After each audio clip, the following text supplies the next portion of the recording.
खैबर पख्तूनख्वा हुकूमत आज माली साल 2024-2025 का बजट पेश करने जा रही है। पाकिस्तान की तारीख में पहली बार होगा कि कोई सूबा वफाक से पहले अपना बजट पेश करेगा। सियासी हल्के अचानक बजट लाने के फैसले को दिलचस्प और बात ज़रा हैरत अंगेज़ तौर पर देख रहे हैं। सूबे के माशी हालात बज़ाहिर ऐसे नहीं हैं कि आवाम को कोई रिलीफ दिया जा सके, मगर PTI हुकूमत पर अवामी तवक्कुआत पूरा करने का दबाव भी है। ये वाहिद सूबा है जहाँ तहरीक इंसाफ ने ऑलमोस्ट क्लीन स्वीप किया। आम तासुर यही है कि आज के बजट का इन्हिसार माशी हक़ाइक़ के बजाय सियासी अहदाफ पर ही होगा। सूबाई मुशीर ख़जाना मुज़म्मिल असलम का दावा है कि बजट में आवाम की रिलीफ का पूरा सामान मौजूद है। माजी के बजट से बिल्कुल मुख्तलिफ होगा। इसमें बहुत सारी जो है ना रेवेन्यू मोबिलाइजेशन है। सूबाई टैक्सेस पे हमने बहुत काम किया है। टैक्सेस की शरह को कम किया और टैक्सेस की वसअत को बढ़ाएंगे। इसमें हमने जो है सर्विसेज टैक्स को भी किया है कवर, प्रॉपर्टी टैक्सेस को भी कवर किया है। हमने अपनी रिसोर्सेज को बढ़ाने का एक पहला कदम निकाला है। हम सरप्लस बजट देने जा रहे हैं और पिछले साल जो साल ये गुजरा है वो भी सरप्लस बजट और अगला भी बजट सरप्लस। मुशीर इत्तलात खैबर पख्तूनख्वा हुकूमत बैरिस्टर मोहम्मद अली सैफ हमारे साथ हैं। बैरिस्टर साहब, खैबर पख्तूनख्वा हुकूमत माली साल 2024-25 का बजट आज ही पेश करने जा रही है, तो बाकी सब हुकूमतों से पहले ये हो रहा है, इसका मकसद क्या है?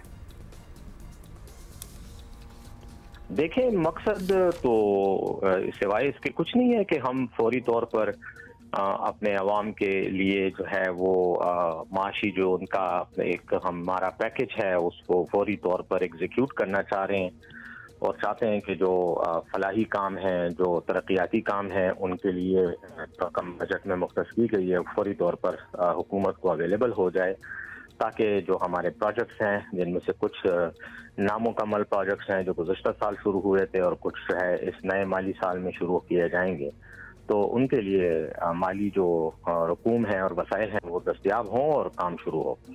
यही वजह है कि हमने नया बजट जो है वो वक्त मतलब बाकी सूबों से पहले प्रेजेंट किया है। बैरिस्टर साहब, ये सियासी तौर पर तो ठीक है कि आवाम को रिलीफ दें, तनख्वाहों पेंशन्स में इजाफा करें, बाकी हुकूमतों पर भी प्रेशर आएगा, लेकिन सूबे के माली हालात जैसे बताए जा रहे हैं, आवाम को रिलीफ देने वाला बजट कितना प्रैक्टिकल होगा, कितना काबिल अमल होगा?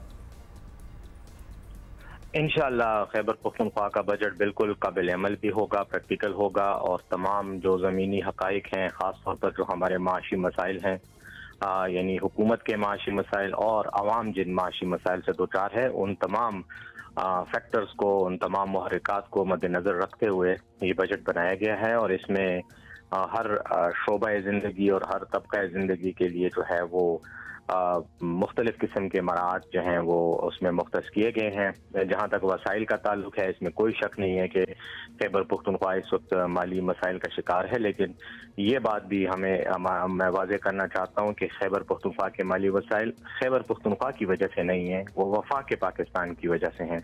वफाक हमें अगर हमारे पैसे रिलीज़ कर दे और हमारे जो बकायाजात उनकी तरफ हैं वो हमें दे दें तो हमारे माली मसाइल ख़त्म हो जाएंगे।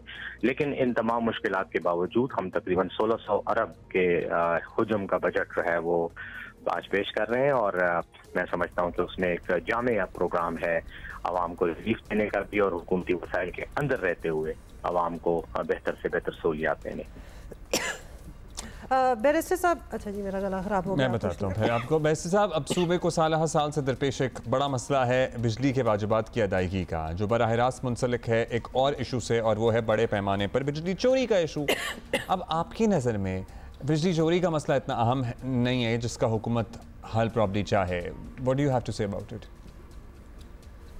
देखें, बिजली की चोरी तो अजीब सी बात है ना कि बिजली का जो निज़ाम है, बिजली का जो सारा सिस्टम है वो वफाक के कंट्रोल में है।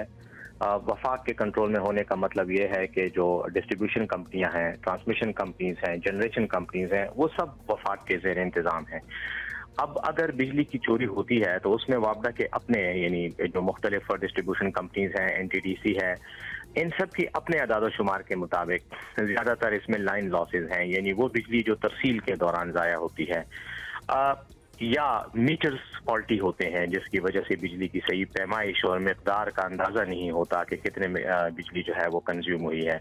तो ये तमाम काम तो जिम्मेदारी ही वफाक की है, वफाकी इदारों की है। अब अगर वफाक अपनी नाअहली की वजह से सिस्टम को ठीक तरह से ऑपरेट नहीं कर पाता और बाद में जब नुकसान होता है तो कहता है कि जिसने खर्च की है बिजली, जिम्मेदारी उसकी है। तो जी बिल्कुल, वी गॉट दैट। अच्छा, अब दूसरी तरफ इमरान खान की जानिब से एजुटेशन का ऐलान भी किया गया है। जाहिर है कि खैबर पख्तूनख्वा हुकूमत इसका हिस्सा बनेगी, सरकारी मशीनरी भी इस्तेमाल होगी। इसका प्लान मुकम्मल हो गया?